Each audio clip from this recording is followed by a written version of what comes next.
முதலாவதாக உங்கள் அனைவருக்கும் வணக்கம். இந்த பத்திரிகையாளர் மகாநாட்டில் கலாநிதி சிதம்பரம் மோகன் ஆகிய நான் இந்த பத்திரிகையாளர் மகாநாட்டில் பேசுவதற்கான ஒரு காரணம், கடந்த 2 தினங்களுக்கு முன்பதாக பாராளுமன்றத்திலே கௌரவ பாராளுமன்ற உறுப்பினர் அர்ஜுனா ராமநாதன் அவர்கள் கௌரவ கடற்தொழில் அமைச்சர் ராமலிங்கம் சந்திரசேகரன் அவரிடம் ஒரு கேள்வி எழுப்புகிறார். யாழ்ப்பாண பலாலி சர்வதேச விமான நிலையத்திலே நடராஜர் சிலையை வைப்பதற்கு நீங்கள் எதிர்ப்பு என்று கூறுகிறார்கள், இதற்கு உங்களுடைய பதில் என்ன என்று. அதற்கு ராமலிங்கம் சந்திரசேகரன் அவர்கள் ஒரு பொறுப்பற்ற விதத்தில் பதில் சொல்லுகிறார். தனக்கும் அதற்கும் எந்த விதமான சம்பந்தமும் இல்லை, ஒரு கடுகள வேணும் அதற்கு சம்பந்தமில்லை, எனக்கு எதிர்ப்பும் இல்லை என்று கூறுகிறார். இதற்கான அந்த சிலை சம்பந்தமாக கனடாவில் இருக்கும் ஒரு நபர் தன்னுடன் கதைத்ததாகவும் அதற்கு பின்பு எந்த தொடர்பும் இல்லை என்று கூறுகிறார். ஆனால் இந்த நாட்டின் ஒரு அமைச்சரவையில் இருக்கின்ற ஒரு கௌரவ அமைச்சர் அவர்கள் பாராளுமன்றத்தை தவறாக வழிநடத்துவாரே ஆனால், சர்வதேச மத்தியில் ஒரு இனத்துக்கு மத்தியில் அவர் பொய் பேசுவாரே ஆனால் அவர் தன்னுடைய பதவியை ராஜினாமா செய்ய வேண்டும். அதுதான் ஜனநாயகத்தினுடைய உண்மையான தத்துவார்த்தம். அந்த வகையில் கௌரவ ராமலிங்கம் சந்திரசேகரன் அவர்கள் அரசியலிலே எதுவுமற்ற ஒரு மனிதனாக,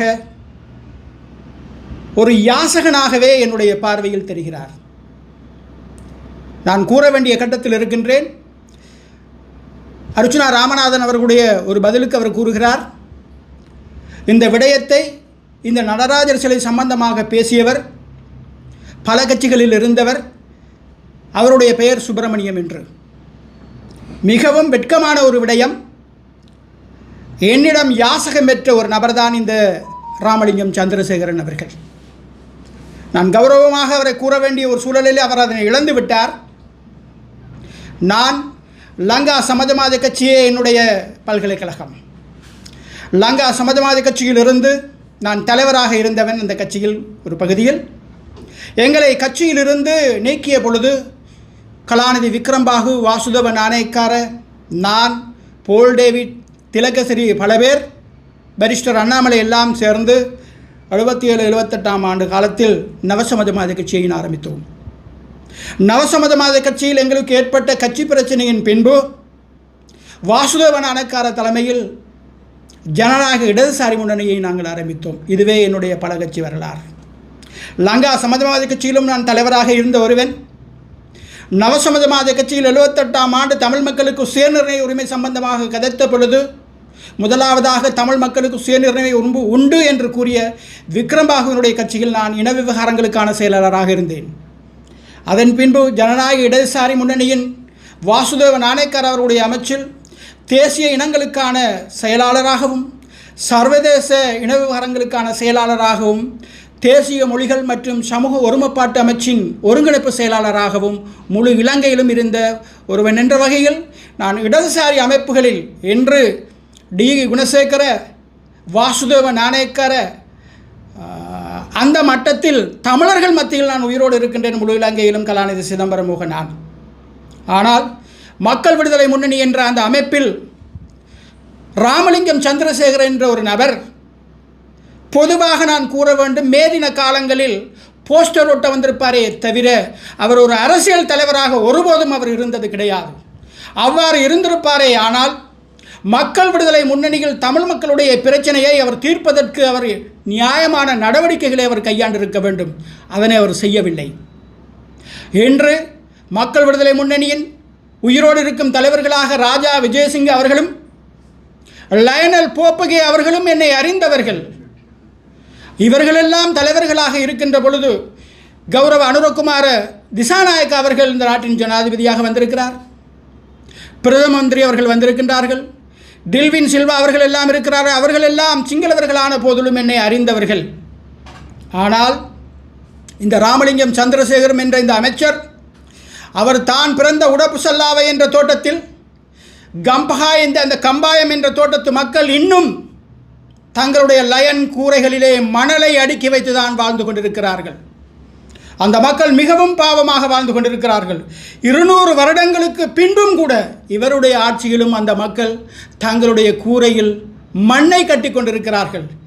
இதனை புரியாத ராமலிங்கம் சந்திரசேகரன் கௌரவ அமைச்சர் என்று கூறிக்கொண்டு வடமாகாணத்திலே வந்து இன்று கடற்தொழில் அமைச்சராக தன்னை வேடம் போட்டு கொண்டிருக்கிறார். வேறு வழியின்றி அவருக்கு கடலுக்கும் கிணறுக்கும் குளத்துக்கும் நீர்நிலைக்கும் வித்தியாசம் தெரியாத ஒரு மனிதன் மற்றவர்களை இன்று விமர்சனம் செய்து கொண்டிருக்கிறார். மிகவும் கவலையானது.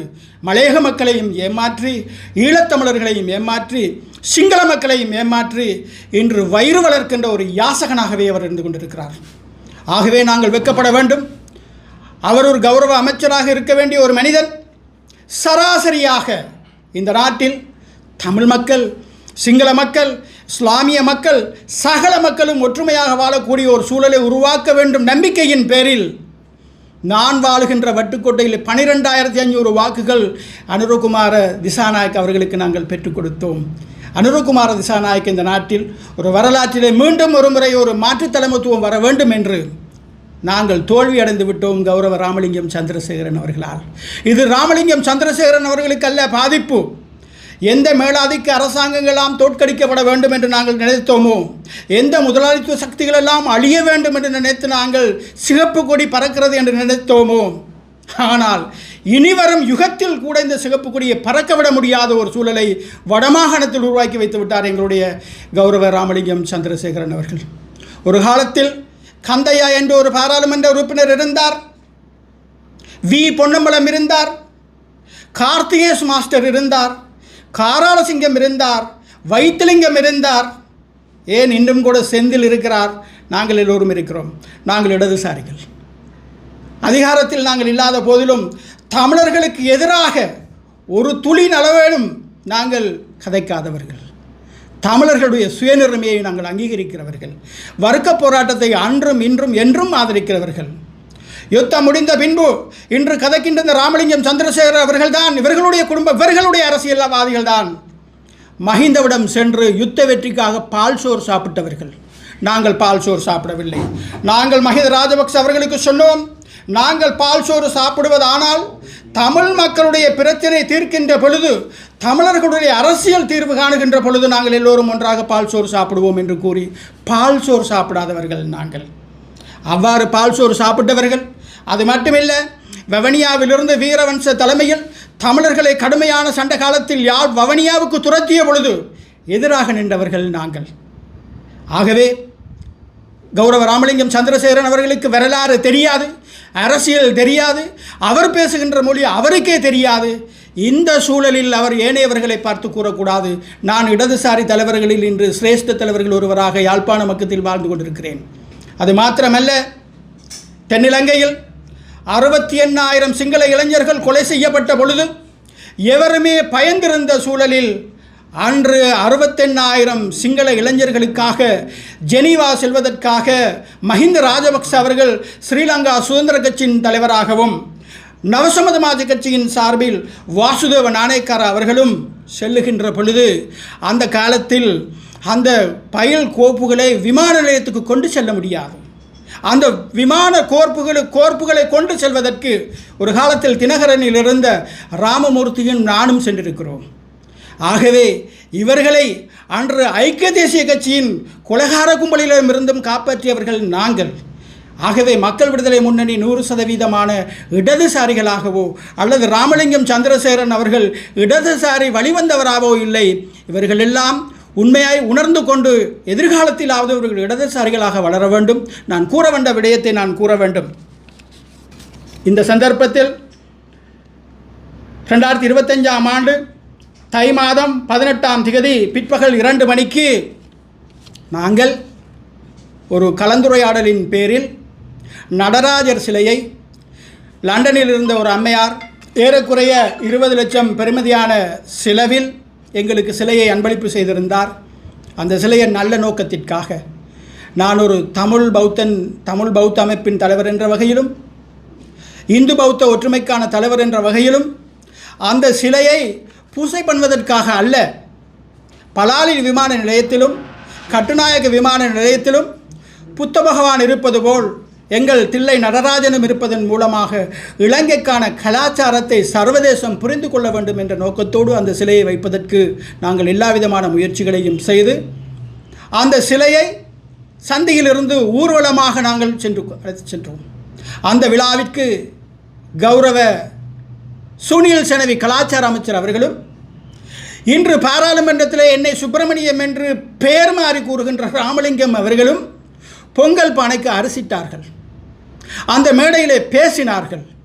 அப்பொழுது நாங்கள் கலந்துரையாடி கொண்டிருந்த பொழுது இந்த சிலை சம்பந்தமாக கதைத்த பொழுது சுனில் செனவியிடம் நாங்கள் சொன்னோம், இந்த சிலையை வைப்பதன் மூலமாக 113 நாடுகளிலே வாழுகின்ற தமிழர்கள் மத்தியிலே ஒரு மாற்றம் ஏற்படும், தமிழ் சிங்கள மக்கள் மத்தியிலே ஒரு ஒற்றுமை ஏற்படும்.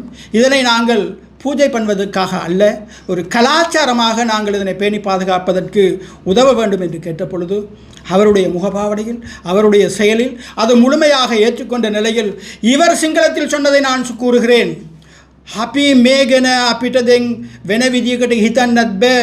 අපි ආගමන වන රටක් හදන්න උත්සාහ කරපු කණ්ඩායම නිසා මේ වෙලාවේ මේක තියාගන්න දෙයක් මට එකඟ වෙන්න බෑ කියලා இவர் சொன்னார்.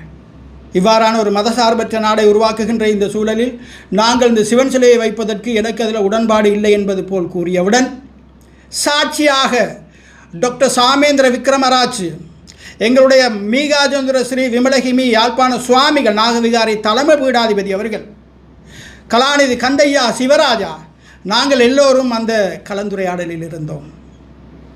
இதுதான் யதார்த்தம், இதுதான் உண்மை. நடராஜர் சிலையை வைப்பதல்ல பிரச்சனை. நடராஜர் சிலையை வைப்பதற்காக உலகம் அதற்கான வேலையை தொடர்ந்து செய்யும். இந்த ராமலிங்கம் அவர்களும் செய்ய வேண்டிய சூழல் உருவாகும். ஆனால் கௌரவ அமைச்சராக இருந்து கொண்டு அவரே தன்னுடைய கையால் பொங்கல் பானைக்கு அரிசியை இட்டுக்கொண்டு பொய்யை பேசுவதன் மூலமாக வடக்கு தமிழர்கள் மத்தியில் தன்னுடைய தலையில் மண்ணையும் அள்ளி போட்டுக்கொள்கிறார். இதுதான் யதார்த்தம். ஆகவே இந்த சந்தர்ப்பத்தில் நான் கூற வேண்டும், இதன் உண்மைத்தன்மையை அவர் ஏற்றுக்கொண்டு உடனடியாக நடராஜர் சிலையை வைப்பதற்கு தானே முன்னின்று செயல்பட வேண்டும். இல்லை, அதற்கான பரிகாரத்தை அவர் சொல்ல வேண்டும். நாங்கள் மாண்புமிகு ஜனாதிபதி அவர்களுடன் இவர் சம்பந்தமாக நாங்கள் கதைப்போம். அனுரகுமார ஜனாதிபதி அவர்கள் இவருடைய ஜனாதிபதி அல்ல, இந்த நாட்டினுடைய ஜனாதிபதி. அவரிடம் நாங்கள் கதைப்போம். தமிழ் மக்களுடைய பிரச்சனை சம்பந்தமாக அவரிடம் நாங்கள் கடிதம் மூலமாக அனுப்பியிருக்கிறோம். கடிதத்தை நாங்கள் ஜனாதிபதிக்கும் அனுப்பியிருக்கிறோம். ஆகவே இந்த சூழலில் ஒரு பொறுப்பான அமைச்சர் என்ற வகையில் ஒரு பாராளுமன்றத்தை தவறாக வழிநடத்தியதுடன் பாராளுமன்றத்தில் ஒரு பொய்யான செயலை கூறியதன் மூலமாக கௌரவமாக இவர் பாராளுமன்றத்தில் இருக்கக்கூடிய எந்த அருகதையும் தகுதியுமற்ற நிலையில் தமிழர்களுடைய மீனவர் பிரச்சனையை தீர்க்க முடியாத நிலையில், தமிழர்களுடைய காணி பிரச்சனையை தீர்க்க முடியாத நிலையில், தமிழர்களுடைய அரசியல் பிரச்சனையை தீர்க்க முடியாத நிலையில், இறுதியாக தமிழர்கள் வணங்குகின்ற கௌரவிக்கின்ற ஒரு நடராஜர் சிலையை வைக்க முடியாத நிலையில் பாராளுமன்றத்தில் இவர் உளறி கொண்டிருப்பதன் மூலமாக அரசியல் யாசகனாக இவர் இருப்பதனை விட்டுவிட்டு இவர் தன்னுடைய பதவியை ராஜினாமா செய்ய வேண்டும். இதுவே மக்கள் விடுதலை முன்னணிக்கும் தேசிய மக்கள் சக்திக்கும் செய்கின்ற நன்றிக்கடனாக அமையும். இல்லையேல் பகிரங்க விவாதத்துக்கு நான் இவரை அழைக்கின்றேன். அரசியல் ரீதியாக அது தமிழ் மொழியாக இருக்கட்டும், அல்லது சிங்கள மொழியாக இருக்கட்டும், அல்லது ஆங்கில மொழியாக இருக்கட்டும், எந்த மொழியில் வேண்டுமானாலும் இவரோடு நான் வாதிக்க தயாராக இருக்கின்றேன். காரணம், இவர் பேசுகின்றது இவருக்கு வழங்காத ஒரு சூழல் இருக்கின்றபடியினால் சில நேரங்களில் நல்ல தமிழர்கள் அவருடைய தமிழை மொழிபெயர்த்து கூற வேண்டும். யாழ்ப்பாண தமிழர்களுக்கு அவருடைய தமிழ் யாழ்ப்பாண தமிழ் மக்களுக்கு விளங்கவில்லை. அதற்கு காரணம் பிரதேச தமிழும் அல்ல, அல்லது வரலாற்று ரீதியான பிழையும் அல்ல, அவர் விளங்காத ஒரு மனிதராக இருக்கின்றார். தயவு செய்து கௌரவ அமைச்சர் ராமலிங்கம் சந்திரசேகரன் அவர்களை நான் பகிரங்கமாக கேட்கின்றேன், நீங்கள் உண்மையான தோழராக இருந்தால் தயவு செய்து do a wrong but don't say no, பிழையை ஒத்துக்கொண்டு அந்த சிலையை வைப்பதற்கான நடவடிக்கையை நீங்களே மேற்கொள்ள வேண்டும் என்று கூறுகிறேன். ஆகவே நான் இந்த சந்தர்ப்பத்தில் கூற வேண்டும், அவர் காலையிலே கச்சேரி வீதியிலே ஒரு அரசியலும், மாலை நேரங்களிலே வேம்படி வீதியிலே ஒரு அரசியலும், இரவு நேரங்களிலே குருநகரில் ஒரு அரசியலும், கொழும்பிலே கோட் சூட்டுடன் ஒரு மேலைநாட்டு அரசியலும் செய்வதை விட்டுவிட்டு தயவு செய்து அவர் பொங்கல் பானையிலே அரசியிடுகின்ற இந்த நான் படத்தை நான் காட்டுகிறேன். யதார்த்தத்தை புரிந்து கொள்ளுங்கள். இதுதான் உண்மை. அது மாத்திரமல்ல, அவருடன் கலாச்சார அமைச்சர் சுனில் செனவி இருக்கின்ற படத்தையும் நான் காட்டுகிறேன். இதெல்லாம் இந்த சமூகம் உணர வேண்டும், இந்த நாடு உணர வேண்டும். தனிப்பட்ட முறையில் அவருக்கும் எனக்கும் எந்த விதமான பிரச்சனையும் கிடையாது. நான் ஒரு இடதுசாரி. ஆகவே இந்த அரசாங்கத்திற்கு ஏற்படுகின்ற வடுக்களில் எனக்கு பார்க்கும்போது கவலையாக இருக்கிறது. ராமலிங்கம் இடதுசாரியா என்று ஒரு கேள்விக்கணை எனக்கு எழும்புகிறது. தயவு செய்து அவர் புரிந்து கொள்ள வேண்டும். தமிழ் மக்களுடைய உண்மையான நிலைமையை புரிந்து கொள்ள வேண்டும். தமிழர்கள் ஒரு காலத்திலும் இல்லாத அளவுக்கு 76 வருடங்களுக்கு பின்பு ஒரு வாக்களித்தார்கள், ஒரு நம்பிக்கையுடன். ஒரு இடதுசாரி அரசாங்கம், ஒரு வர்க்க ரீதியான அரசாங்கம். ஒரு காலத்தில் தாங்களும் ஆயுதமேந்தி தங்களுடைய உரிமைக்காக போராடிய ஒரு அமைப்பின் தலைவர்கள் கேட்கின்றார்கள். ஆகவே வழியை உணர்ந்தவர்கள் என்று மாண்புமிகு ஜனாதிபதி அவர்களுக்கு வாக்களித்தார்கள். அதே போன்று யாழ்ப்பாணத்திலும் வாக்களித்தார்கள். ஆனால் யாழ்ப்பாணத்தில் தமிழர்கள் வாக்களித்தவர்கள் வென்றுவிட்டார்கள், தமிழர்கள் படுதோல்வி அடைந்து விட்டார்கள். இதுதான் உண்மை. தமிழர்களை தோற்கடித்த பெருமை இந்த யாழ்ப்பாணத்தில் வென்றவர்களையே சாரும். நான் நியாயமான அளவுக்கு இந்த நாட்டில் முழு இலங்கையிலும் வேலை செய்தவன், சர்வதேசத்தில் வேலை செய்தவன். நான் ஒருபோதும் இனங்களுக்கு எதிராக அல்லது இனங்களுக்கு வேறுபாடான கருத்தை கூறுபவன் அல்ல. ஆகவே இந்த நாடு எங்களுடைய நாடு. தமிழ், சிங்கள, இஸ்லாமிய மக்கள் ஒன்றுபட்டு வாழ வேண்டிய ஒரு நாட்டிலே இவரை போன்றவர்களால் மீண்டும் தமிழ் மக்கள் சர்வதேச ரீதியில் தலை குனிந்துள்ளார்கள். ஆகவே இதனை சர்வதேசமும் இலங்கையும் அதிஉத்தம ஜனாதிபதி அவர்களும் தென்னிலங்கையும் புரிந்து கொள்ள வேண்டும்.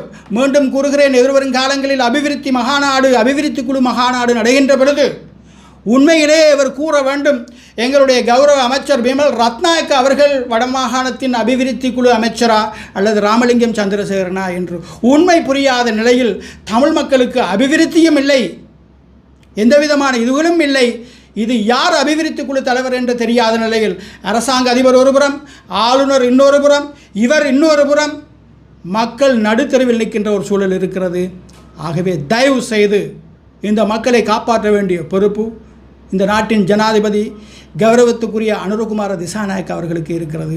இடதுசாரி என்ற வகையில் என்னுடைய வகிபாவத்தை நான் இந்த சந்தர்ப்பத்தில் கூறாது போனால் யார் இடதுசாரி என்ற கேள்வி வந்துவிடும். சில நேரங்களில் ராமலிங்கம் தன்னை இடதுசாரி என்று கூறி மீண்டும் இந்த மக்களை ஏமாற்றி விடுவார். தயவு செய்து அவர் இடதுசாரி அல்ல என்பதை இந்த சந்தர்ப்பத்தில் நான் கூறி என்னுடைய இந்த பத்திரிகையாளர் மாநாட்டை நிறைவு செய்கிறேன். நன்றி, வணக்கம். அது நிச்சயமாக போய் நான் ஆதாரங்களுடன் காட்டுகிறேன். ஆதாரங்களுடன் நீங்கள் முடியுமானால் எங்களுடைய விகாராதிபதி மீகாஜேந்திர விமலதேரர் அவர்களை அணுகி கேட்கலாம் எது உண்மை என்று. அடுத்த கட்ட நடவடிக்கை இந்த நாட்டினுடைய ஜனாதிபதி அவர்கள் மேற்கொள்ள வேண்டும். நான் அதில் சிங்களத்தில் வேண்டுமானாலும் சொல்லுகிறேன். அதுக்கு ஒரு ஜனாதிபதி තුමාණනි සිංහලායගේ සහයෝග නැතුව දෙමළායට මොනවත් කරගන්නත් බෑ. දෙමළායගේ උරුමයක් වෙනුවෙන් මහජාති හැටියට සිංහලාය උනන්දුවෙක් නැත්නම් මේ දේශය එකතු කරන්නත් බෑ. ඒ නිසා ගරු ජනාධිපතිතුමනි, ඔබතුමාගේ කාලයක් වාසනාව වේවා කියලා අපි ප්‍රාර්ථනා කළා. මේ ලංකාවේ ජ්‍යෙෂ්ඨ වමේ පෙරමුණ නායකයෙක් හැටියට මම අද डी ගුණසේකර වාසුදේව පසුව දෙමළාය හැටියට මම තමයි ජීවත් වෙන්නේ උතුරේ. ඒ නිසා ගරු ඔබතුමාගේ පක්ෂයේ ඉන්න දීවර ගරු එමෙති රාමලිංගම් චන්ද්‍රසේකරන් නෙවෙයි වාමංශිකෙක්. ඔබතුමා කාලෙක් යාව මේ දිනවලට සලසල් එලවන්න නැත්තම් කොඩියක් දාගන්න බැනර් දාගන්න තිබුණා නම් ඔක සාධාරණයක්. නමුත් දෙමළායගේ ප්‍රශ්නයකට එයාට උත්තර දෙන්න බැරි මිනිහෙක් හැටියට මම දකිනවා. ඒ නිසා අපේ වමේ හැටියට ඔබතුමා අපේ වමේ දරුවෙක් හැටියට මේ සාධාරණ කිතාගෙන යාපනයේ උතුරු පළාතේ වැඩ කරන දෙයක් අවශ්‍යයි. වමට ජය වේවා කියන අවස්ථාවේදී අපේ බුදුන්ගේ ධර්මය, හින්දුන්ගේ ධර්මය, සිවදෙයියන්ගේ ධර්මය, 33 கோடி දෙවිවරුන්ගේ ආශිර්වාදයකට ඔබ ලැබේවා කියලා ප්‍රාර්ථනා කරමින් ගරු රාමලිංගම් චන්ද්‍රසේකරන්ට මේ වෙලාව ආරේ දේශපාලන වශයෙන් ඔබතුමා උගන්වන්නේ. එච්චරයි මම කියන්නේ.